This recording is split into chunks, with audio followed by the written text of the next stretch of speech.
Yo, what's up guys? Brennan Wolf here, bringing you a new video. You guys know me as the FIora guy. I have probably played more ranked games on FIora over the last 5 years than anyone else. But I'm going to be honest, my first 100 games playing FIora, back in Season 7, I had like a .9 KDA and probably like a 29%, 30% win rate. There was something about FIora that made me stick to her and, it got me to where I am today. But there's a lot of things I wish I knew back then when I first started playing FIora that definitely would have sped up my learning process. Now today, I can share these things with you, a few tips that I wish I would have known when I first started playing FIora. So let's jump right into it. The first tip, I'm going to start with something that I did not have when I first started playing League of Legends. So something I didn't have was the practice tool back in the day. The practice tool allows you to throw down some target dummies and actually practice your mechanics and combos whenever you want. I mean, why is it important though?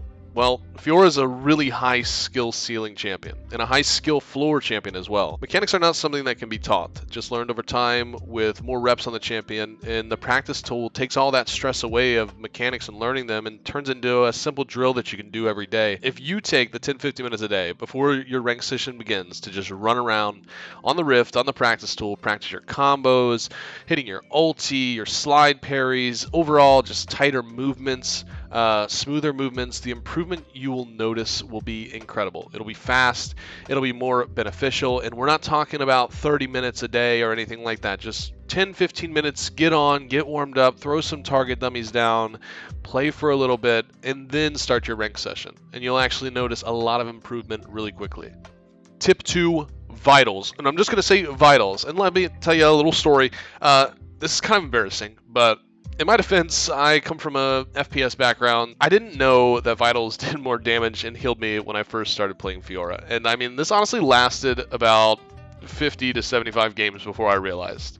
And where I'm getting at with this is it's super important to understand why hitting the vitals is such a big deal. Having the patience when dueling and 1v1ing is a massive skill to implement, and I personally think it comes down to more of a mental thing. Imagine this. You've got 3 items, you're in an epic 1v1 with Riven, and you ult her, the fight is on. You hit the first vital, and she starts her combo, you hit another vital, and now the other 2 remaining vitals are facing away from you. So you kind of get afraid and you start to kite backwards and you die. Where was your damage? How did you lose that 1v1? Well, let's rewind and talk about this and make it simple. At 3 items, Fiora's vitals are typically going to deal about 12 to 15% max health true damage for each time you hit one. But your normal autos are only going to do the damage of your attack damage. And when we do the math, your vital has the same value as about 6 or 7 normal auto attacks. Why is this important though?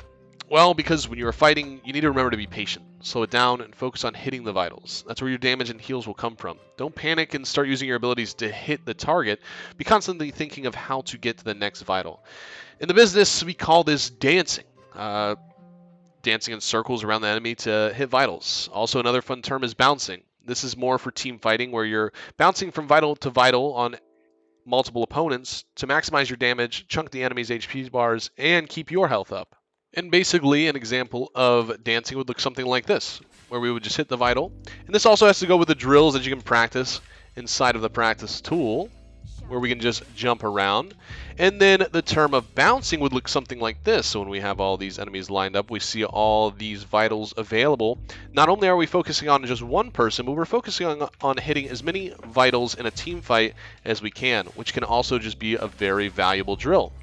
And also, we can get used to slide parrying in directions, backward slide parrying, and all of that as well. Another fun fact about the vitals is that the vitals actually move in a pattern as well. Something I wish I would have known a long time ago. So the vitals can only spawn on this left side and bots, and then top and right. So there's a blue side and a red side, and those vitals go from one to the other and back and forth. So if I hit this bottom vital, it has to go to top or right. So boom, I would position myself over on this side of the enemy because I know it's going to spawn over here. Now when I hit this right vital, it's going to spawn down or left, so I would reposition on the next side. And then this is basically just a way of learning how to dance a little bit better on FIora, because you know where the vital is always going to be, at least in a general sense of what side of the champion. So you can get more use to dancing around the enemy. I hit bottom, it has to be on this side. I hit right, it has to be on this side. Hit bottom again, it has to be over here. Hit right, it has to be on this side. So you just get used to moving around champions. Tip 3, positioning and mobility. I want you to take a step back for a moment and really think about Fiora's kit. She's extremely mobile. She can get over walls and navigate the map like not many other champions can do. Well, what value does this have? It's everything. FIora is almost like playing League on sandbox or creative mode. A team fight is about to break out a dragon pit. Use that mobility and get behind the enemy and pinch them into a corner. When I first started playing FIora, I mainly focused on front-to-back team fights and nothing else. Over time, I realized that I can play FIora however I want. I almost like to think of it as me being a shepherd, herding the sheep, aka the enemies, right into the position I want them to be. I go over the dragon wall with my Q, appear behind the enemy, and they start to panic. Then I go towards mid and cut off their next escape as well. The possibilities are truly endless when playing a champion with as much threat as FIora. I highly recommend you give it a try in your next team fight on FIora. Get into that assassin mindset. Scare the enemy, control the team fight, push them to where you want them to go, and look for a sneaky pick on the carries in the back line. Mobility is the key to success when trying to win those team fights. And for the final tip, we're going to talk about the power of Parry. And I mean, oh man, the power of the Parry. I mean, seriously, this is the holy grail when it comes to FIora. And if I had only realized how important this spell truly was when I first started playing FIora, it would have been game-changing. I mean, this is the best one-point spell in the game by a long shot. The most valuable spell in FIORA's kit, and also the most important thing to master. You can always tell a good FIORA from a bad one, and it's always how they use their parry. Your parry can stun the enemy. You can slide parry into the enemy to close a gap. Parry also slows enemies' attack speed and movement speed by 50% for 2 seconds when you hit them. Everything about this spell is game-changing for a champion like FIORA. Start to learn parry discipline. Never waste it. Go into 1v1s and team fights with a plan A and a plan B on what you want to use your parry on. Preferably something that can stun the enemy, but also it could just be when enemies' cooldowns are down and you want to slow them and go for a big trade. Also, it's an amazing ult starter. Using your parry and then ulting after it hits gives you 2 whole seconds with minimal movement speed on enemy so that you can proc your vitals and get that ulti finished as soon as possible. What I notice a lot, and something I used to do a lot as well, and obviously when I'm doing coaching sessions, I see this a lot with new FIORA players, is I see people waste their parry. Using it right when a fight begins, or when a 1v1 begins, and not using it for anything important. Which leads to their HP bar getting chunked, or they have to use summoners, and basically they might even die because they use the parry at the very beginning of the fight when it's their strongest tool in their kit. Holding your parry is so much more valuable than just using it willy-nilly and throwing it away. Not only is the threat of having your parry available, but also the mind games it puts on enemies. The enemy might not realize that you still have parry available and go for some sort of CC that's very easy to parry, which could lead to a stun and you turning the fight. Or just holding it until you're lower HP and your E comes back off to cooldown, or your Q, and then you're able to use your parry and do your full combo. This could also turn the fight as well. Or even just holding it until the very last second when somebody tries to tower dive you with 200 HP and you've saved your parry the whole time.